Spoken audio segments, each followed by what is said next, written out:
إلى ولاية إن صالح، حيث نظم مركز التكوين المهني والتمهين ملوكي الشيخ بدائرة إنغر يوما دراسيا حول الفلاحة وتربية الأسماك والأعلاف الغير تقليدية بمشاركة الغرفة الفلاحية وبعض الجمعيات المختصة في تربية المائيات. اليوم الدراسي يهدف إلى تشجيع الاستثمار في هذه الشعبة التي من شأنها تعزيز منظومة الأمن الغذائي وتحقيق أهداف التنمية المستدامة.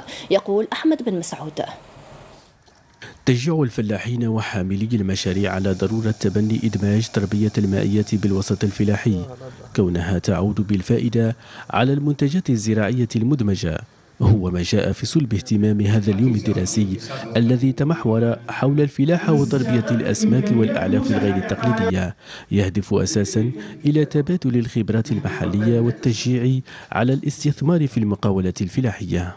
الهدف من هذا اليوم الدراسي هو يعني تفعيل مختلف الفاعلين والشركاء خاصة الفلاحين في مجال الفلاحة، أيضا تشجيعهم على دمج الفلاحة مع تربية الأسماك، أيضا تعريف الأعلاف الغير تقليدية ودورها الحقيقي في التغذية، سواء تغذية الأنعام أو تغذية الطيور وغيرها. اليوم الدراسي هذا أطره أساتذة مختصين وبعض الجمعيات البيئية الفاعلة، حيث كان فرصة للتعريف بمزايا وفوائد تبني هذا الاستثمار الواعد، وتم الاستماع إلى جملة من الانشغالات المطروحة من طرف المزارعين. لنا فرصة باش نتلاقوا، باش نخلقوا ما يسمى بتوأمة، باش نجمعوا أفكارنا ونوحدوا آرائنا، وإن شاء الله يكون أكثر تنسيق باش تصبح هناك ما يسمى بالتنمية المستدامة الفلاحية على المدى البعيد.